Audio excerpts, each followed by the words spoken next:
Assalamualaikum warahmatullahi wabarakatuh. Saya akan membacakan materi perkembangan iptek di Indonesia. Nama saya Rusmanto dari 12 IPA 1 SMA Negeri 1 Bintan Timur. Guru pembimbing ya Yurnita SPD. A. Perkembangan ilmu pengetahuan dan teknologi. 1. Perkembangan iptek di Indonesia. A. Perkembangan iptek di Indonesia sebelum kemerdekaan. Kegiatan ilmiah dalam pengembangan iptek pertama kali dilakukan oleh George Rampius pada abad 16 di Kepulauan Maluku. Pada masa itu, George Rampius berhasil menyelesaikan penelitian berjudul Herbarium amboinense.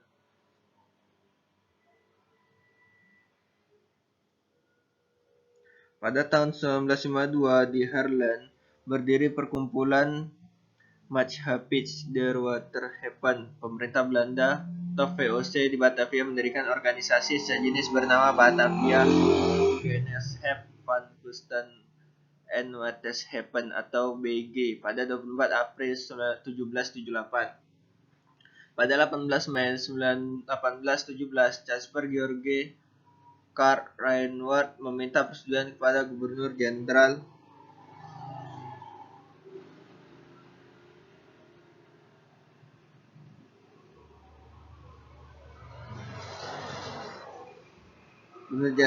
Hindia Belanda Baron van der Kempelen untuk mendirikan pusat penelitian botania.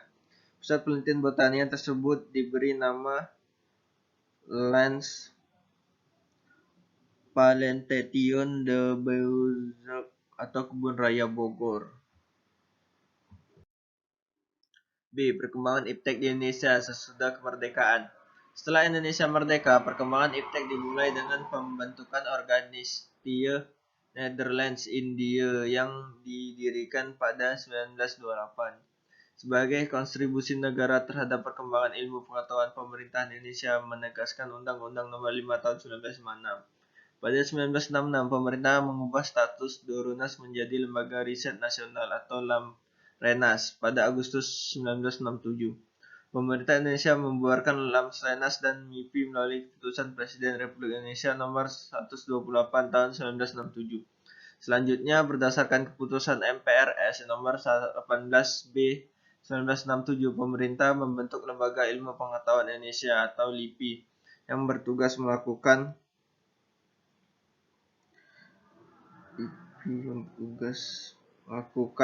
penelitian ilmu pengetahuan dan menampung seluruh tugas LAMRENAS dan MIPI. 2. Perkembangan iptek dalam berbagai bidang.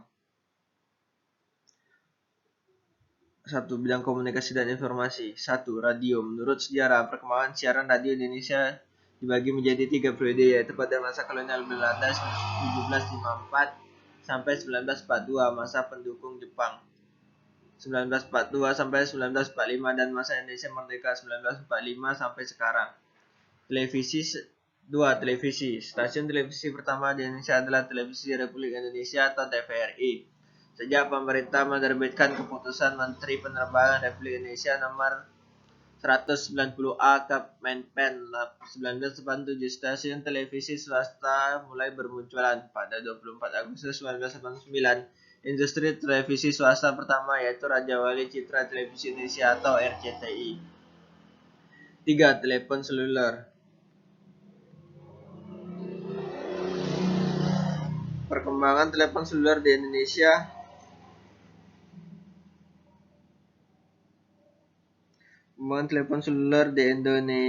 dimulai sejak akhir dekade 1980-an, akan tetapi baru pada periode 1980 pengguna telepon seluler berkembang pesat. Pada 1993, telepon manual proyek percobaan seluler digital Global System for Mobile atau GSM. Selanjutnya PT Satelit Palapa Indonesia atau Satelindo beroperasi sebagai operator GSM pertama di Indonesia. 4. Teknologi satelit Indonesia. Satelit komunikasi pertama yang dimiliki Indonesia bernama Sistem Komunikasi Satelit Domestik atau SKSD Palapa. SKSD Palapa merupakan media sangat berguna bagi siaran radio dan televisi, telepon, dan komunikasi. SKSD Palapa dibangun pemerintah Orde Baru saat melakukan peneliti 2 sebagai usaha pembangunan sistem informasi. 5. Internet. Kecepatan internet juga mengalami perkembangan dari tahun ke tahun. Pada 2018, perusahaan telekomunikasi asal Amerika Serikat Verizon melakukan uji coba jaringan 5G. B. Bidang transformasi. 1. Transformasi darat. Dalam upaya pelancar transformasi darat, pemerintah kolonial Belanda membangun jalan raya.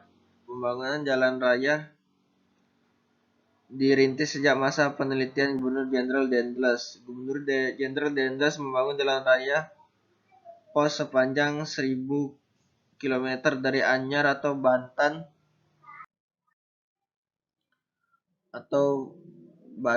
ke Panarukan,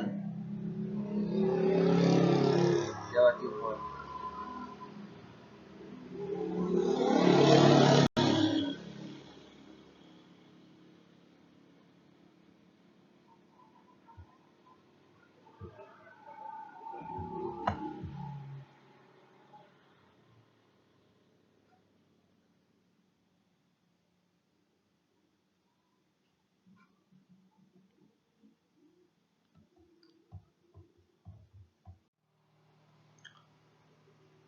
Teknologi perahu bercadi. Pada abad 13 sampai 15 Masehi, masyarakat Indonesia khususnya masyarakat Bugis mampu membuat kapal jenis penisi. Dengan perahu penisi mereka mampu berlayar ke berbagai daerah. Selain perahu penisi, dikenal kapal jung yang digunakan masyarakat Jawa. Menurut pelaut Portugis Alfonso de Albuquerque, jenis kapal jung digunakan untuk berdagang dan menjadi modal transportasi angkatan perang. 3. Transportasi udara. Pada 1971, Presiden Soeharto mencanangkan konsep alih teknologi tingkat tinggi untuk mewujudkan keinginan mendirikan industri dirgantara Badan Pengkajian dan Penerapan Teknologi atau BPPT. Bersama BPPT, B.J. Habibie merancang dan mengembangkan berbagai industri strategis melalui Badan Perancang Industri Strategis atau BPJS. BPJS berhasil berkembang menjadi industri pesawat terbang Nurtatio atau IPTN, perusahaan armada laut atau PAL, dan Badan Tenaga Atom Nasional atau BATAN.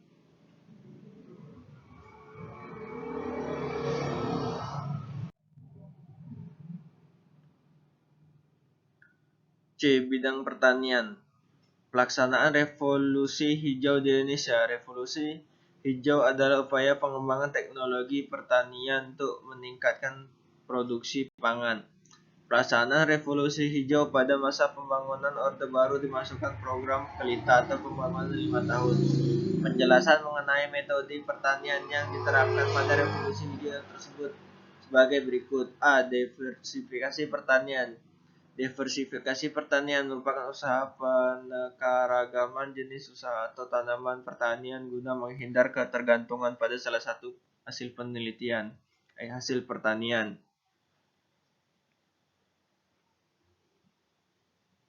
B.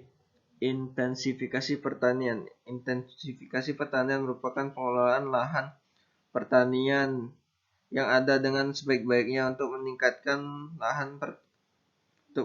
hasil pertanian dengan menggunakan berbagai sarana.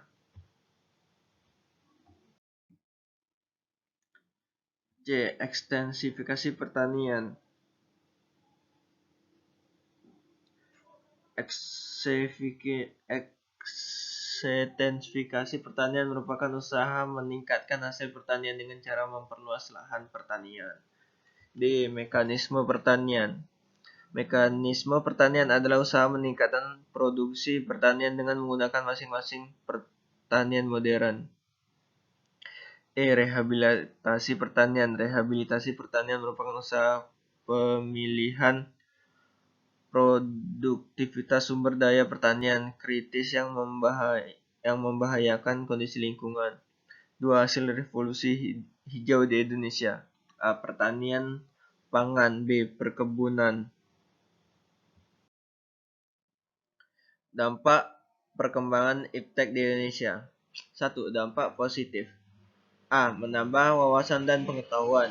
B. Meningkatkan kualitas pendidikan. C. Meningkatkan kesejahteraan. 2. Dampak negatif. Mempengaruhi pola pikir. A. Mempengaruhi pola pikir. B. Menyebabkan permasalahan sosial. C. Menimbulkan kerusakan lingkungan. D. Ketergantungan masyarakat terhadap pestisida dan zat sintesis. E. Terjadi serangan hama. F. Menurunkan kebutuhan tenaga kerja. Sekian, terima kasih. Assalamualaikum warahmatullahi wabarakatuh.